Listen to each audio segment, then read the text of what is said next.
Pemerintah mengerahkan 452 bus sholawat yang beroperasi 24 jam penuh guna menjamin mobilitas ibadah jemaah calon haji di Tanah Suci. Seluruh jemaah kini bisa menikmati layanan gratis ini menuju Masjidil Haram tanpa memandang jarak penginapan mereka.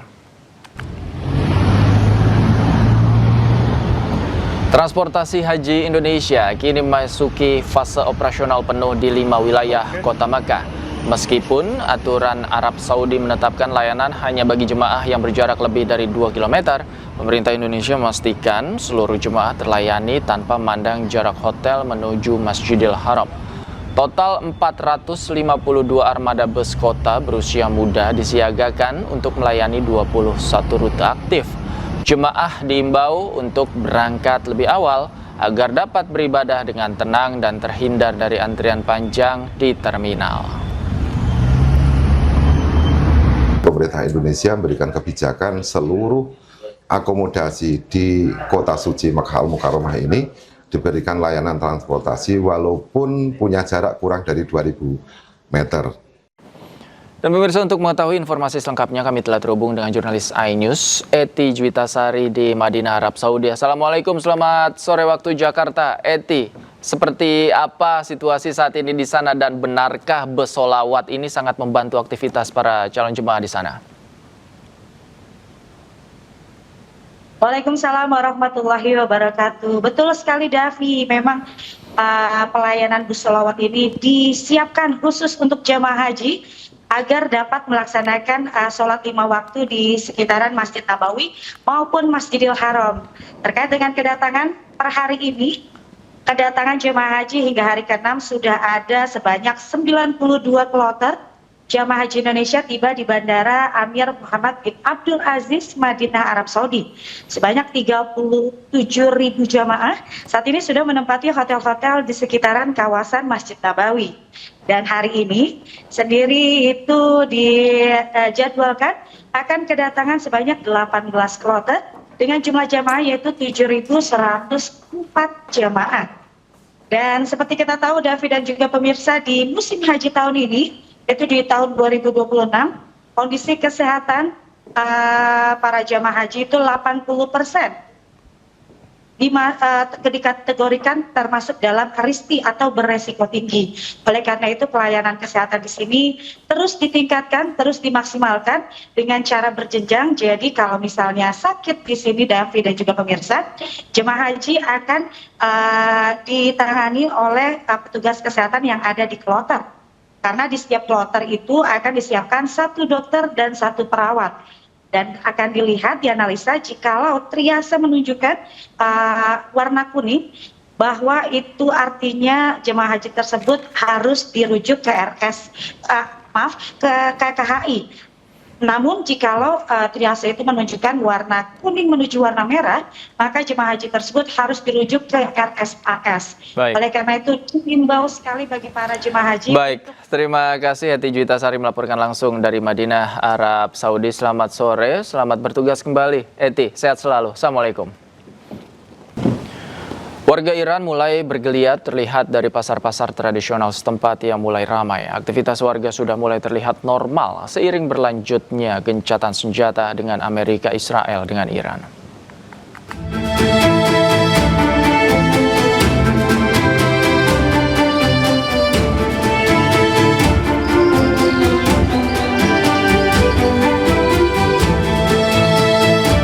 Warga menyatakan bahwa mereka mendukung pasukan Iran dan tetap berada di tengah kota sebagai rasa tanggung jawab warga negara yang beroperasional secara normal. مردم ایران کلا مردمی هستن که خیلی امید دارن، همیشه میگن ایرانی‌ها مثل ققنوس میمونن که دوست دارن از دل خاکستر بلند شن و دوباره خودشون بسازن. این ذات مردم ما بوده در طول تاریخ. موندن ما تو تهران باعث شد که ما این رو ثابت کنیم که جون ما پیش جون رهبرمون هیچ ارزشی نداره و موندیم و دفاع کردیم از خاکمون، از شهر بزرگی که همه فکر می‌کردن باید ترکش کنن. همین خیلی عادی داشتیم زندگی میکردیم. تازه خیلی به نظر من همه مبعوث شده بودن، همه مثل هم شده بودن، همه در کنار هم بودن. Sebelumnya pada tanggal 8 April lalu, Presiden Amerika Serikat Donald Trump mengumumkan gencatan senjata selama 2 pekan dengan Iran. Gencatan senjata ini diperuntukkan kemungkinan negosiasi yang bertujuan mencapai kesepakatan mengakhiri krisis. Dan pemirsa, untuk mengetahui situasi terkini, kami telah terhubung dengan warga negara Iran, Qasim Muhammad. Assalamualaikum, selamat sore waktu Jakarta. Pak Qasim, apa kabar? Waalaikumsalam warahmatullahi. Alhamdulillah, terima kasih. Pak Qasim, bisa diceritakan bagaimana hari ini aktivitas warga khususnya di fasilitas-fasilitas umum di sana? Ya, bismillahirrahmanirrahim. Kalau aktivitas masyarakat Iran hari-hari ini macam biasa, alhamdulillah tidak ada begitu perubahan. Karena masyarakat Iran itu mereka sudah siapkan diri mereka untuk memperpanjang perjuangan mereka. Dengan jujur saya harus bilang bahwa kalau masyarakat Iran itu dan warga Iran itu tidak begitu percaya atau harap dan juga bahkan tidak sepakat untuk dijalankan negosiasi atau macam perundingan. Kenapa? Karena kalau selama beberapa tahun terakhir ini kami ini sudah ikut dalam banyak perundingan dan negosiasi dan sudah umumkan persiapan kami ini untuk bernegosiasi dengan negara-negara yang lain, tapi pada sama waktu Iran itu diancam, bahkan diserang 2 kali selama 9 bulan terakhir ini. 2 kali Iran itu diserang walaupun dalam proses perundingan mereka. Oleh karena itu kalau masyarakat Iran itu mereka bilang bahwa nampaknya itu tidak berlaku kalau it doesn't work, kalau perundingan itu nampaknya tidak atau bukan caranya untuk mengakhiri ancaman-ancaman itu. Oleh karena itu mereka sudah siapkan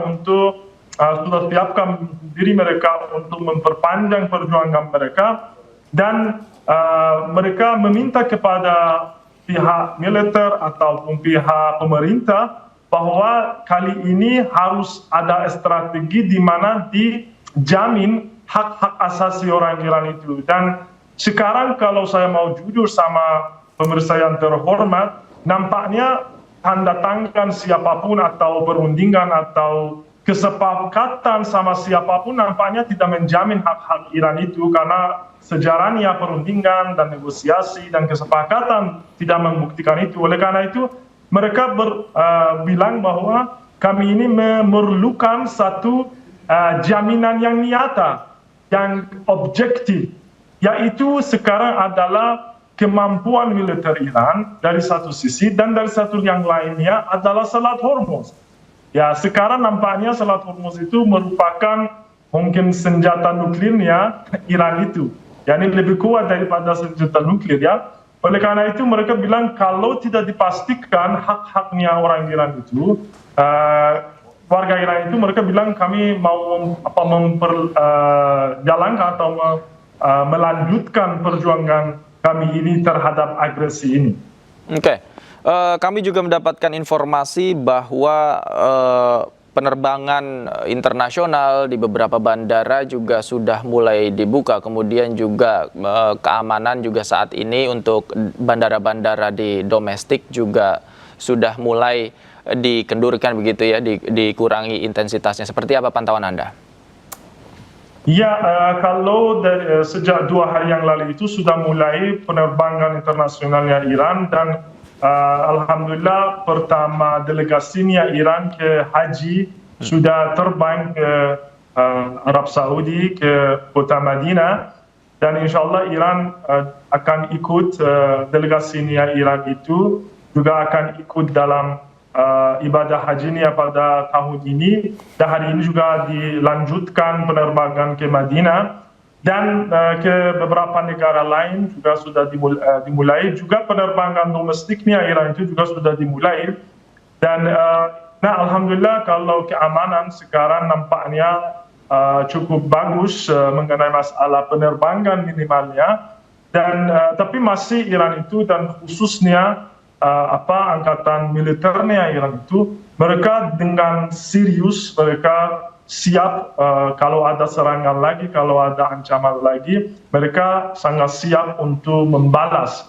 Dan Iran sudah umumkan, ini dapat informasi ini saya beberapa jam sebelum ini saya dapat bahwa itu dari pemasyuara ketua delegasi perundingannya Iran, Dr. Ghalibaf, katanya beliau itu bahwa itu Iran itu sudah berikan tahu kepada semua pihak, khususnya ke Amerika Serikat, bahwa kalau serangan terhadap Iran itu dimulai dengan bentuk apapun saja, apakah itu infrastruktur, ataupun kapal, ataupun masyarakat, atau dibombardir, Iran kali ini tidak akan macam dulu, tidak akan berlaku macam tahap pertamanya perang ini. Iran dalam tahap pertamanya akan habiskan semua infrastruktur negara-negara di mana atau dari mana Iran itu diserang, dan tidak akan diam saja. Oleh karena itu nampaknya sudah berikan berita ataupun informasi yang cukup bagus kepada negara-negara agresor itu, dan sekarang mereka mencarikan jalan keluarnya dari perang yang mereka mulai sama masyarakat Iran. Oke, baik. Tidak ada ketakutan dan kecemasan di masyarakat, kemudian aktivitas juga berlangsung normal saja, berjalan normal di sana ya. Terima kasih Pak Kasem atas informasinya untuk kami di News Sore. Selamat sore Pak Kasem, sehat selalu. Ya, selamat sore. Assalamualaikum warahmatullahi wabarakatuh. Waalaikumsalam warahmatullahi wabarakatuh.